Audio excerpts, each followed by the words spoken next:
Chapter 15. More Gossip. On the evening after Mrs. Myra Murray of the Over-Harbour section had been buried, Miss Cornelia and Mary Vance came up to Ingleside. There were several things concerning which Miss Cornelia wished to unburden her soul. The funeral had to be all talked over, of course. Susan and Miss Cornelia thrashed this out between them. Anne took no part or delight in such ghoulish conversations. She sat a little apart and watched the autumnal flame of dahlias in the garden and the dreaming, glamorous harbour of the September sunset. Mary Vance sat beside her, knitting meekly. Mary's heart was down in the Rainbow Valley, whence came sweet, distant, softened sounds of children's laughter, but her fingers were under Miss Cornelia's eye. She had to knit so many rounds of her stocking before she might go to the valley. Mary knit and held her tongue, but used her ears. "I never saw a nicer-looking corpse," said Miss Cornelia judicially. "Myra Murray was always a pretty woman. She was a Corey from Lowbridge, and the Coreys were noted for their good looks." "I said to the corpse as I passed it, 'Poor woman, I hope you are as happy as you look,'" sighed Susan. "She had not changed much. That dress she wore was the black satin she got for her daughter's wedding 14 years ago.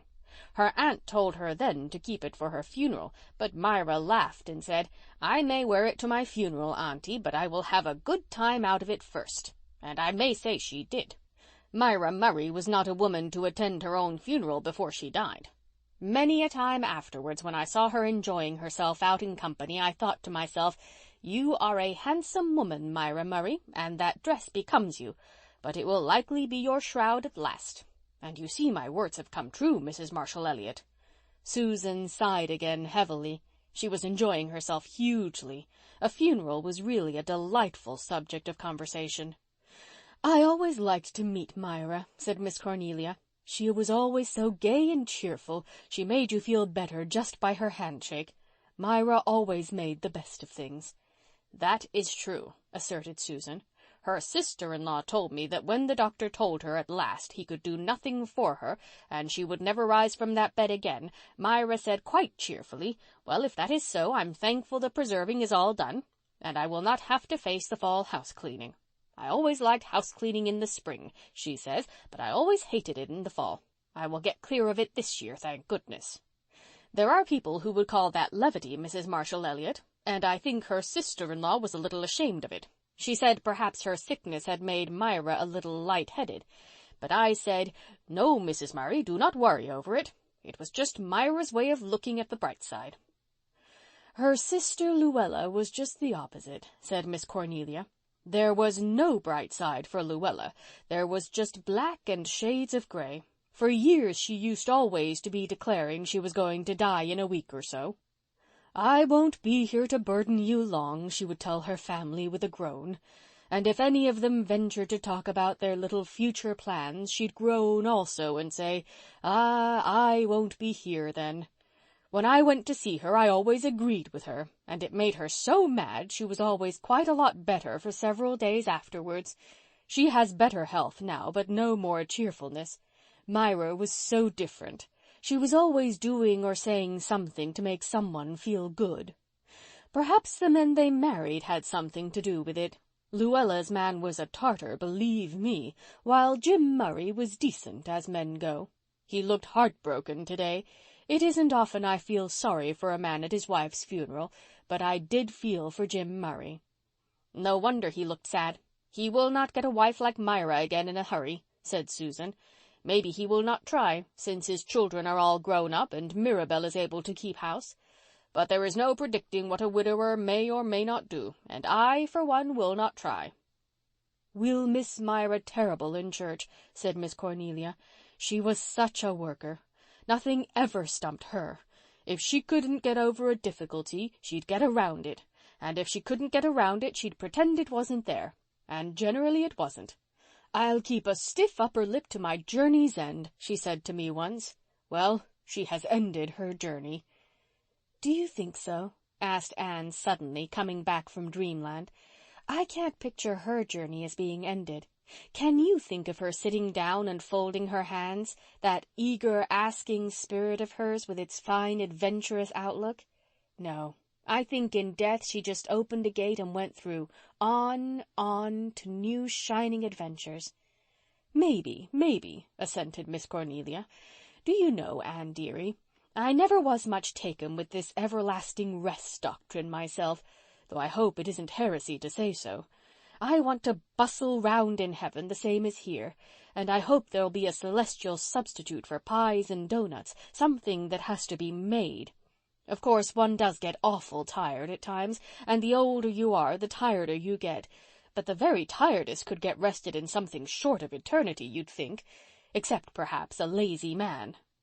When I meet Myra Murray again, said Anne, I want to see her coming towards me brisk and laughing, just as she always did here. Oh, Mrs. Dr. dear, said Susan in a shocked tone, you surely do not think that Myra will be laughing in the world to come? Why not, Susan? Do you think we will be crying there? No, Mrs. Dr. dear, do not misunderstand me. I do not think we shall be either crying or laughing. What then? Well, said Susan, driven to it, it is my opinion, Mrs. Dr. dear, that we shall just look solemn and holy. And do you really think, Susan, said Anne, looking solemn enough, that either Myra Murray or I could look solemn and holy all the time? All the time, Susan? Well, admitted Susan reluctantly, I might go so far as to say that you both would have to smile now and again, but I could never admit that there will be laughing in heaven. The idea seems really irreverent, Mrs. Dr. dear. Well, to come back to earth, said Miss Cornelia, who can we get to take Myra's class in Sunday school? Julia Clow has been teaching it since Myra took ill, but she's going to town for the winter, and we'll have to get somebody else. I heard that Mrs. Laurie Jameson wanted it, said Anne. The Jamesons have come to church very regularly since they moved to the Glen from Lowbridge.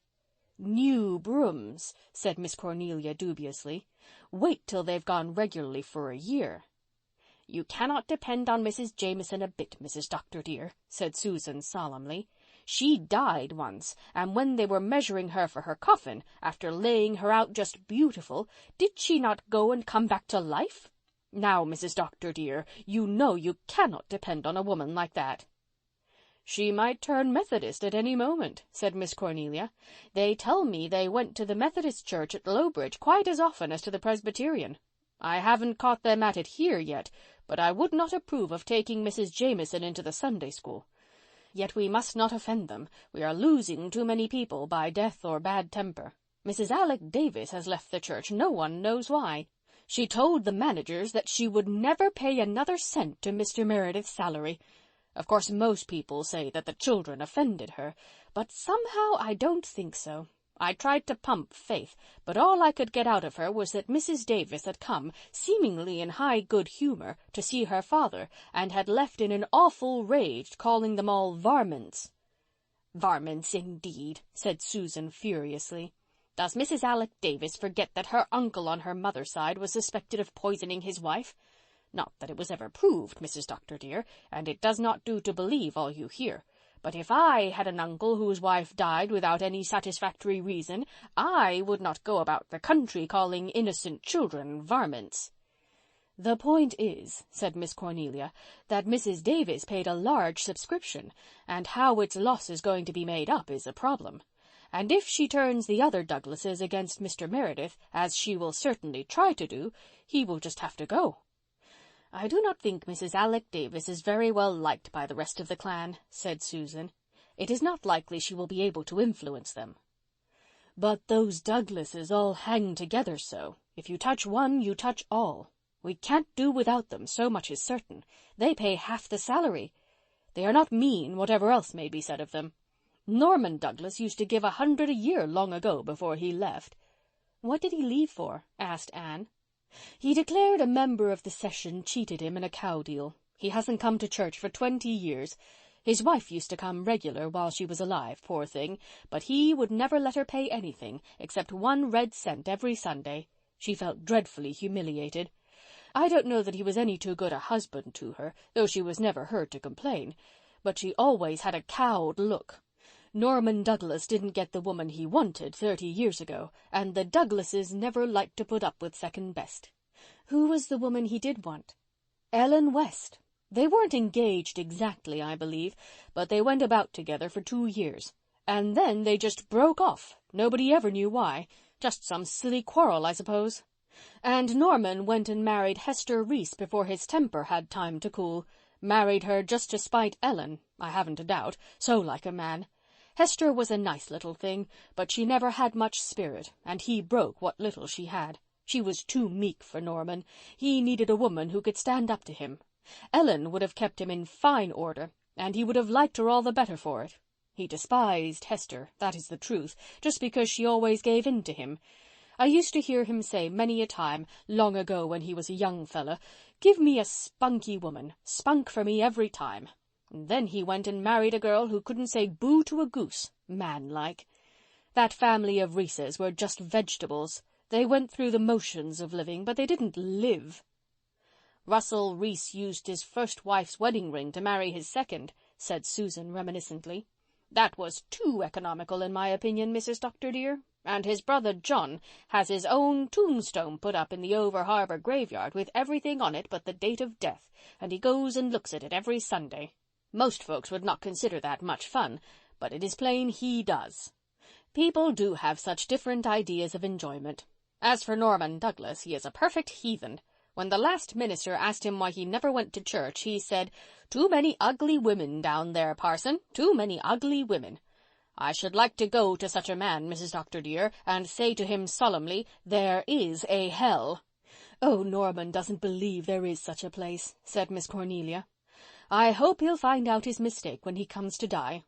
There, Mary, you've knit your 3 inches, and you can go and play with the children for half an hour." Mary needed no second bidding.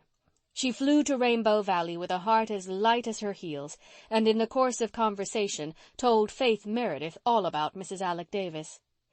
"And Mrs. Elliott says that she'll turn all the Douglases against your father, and then he'll have to leave the Glen because his salary won't be paid," concluded Mary. "I don't know what is to be done, honest to goodness. If only old Norman Douglas would come back to church and pay, it wouldn't be so bad. But he won't, and the Douglases will leave, and you all will have to go." Faith carried a heavy heart to bed with her that night. The thought of leaving the Glen was unbearable.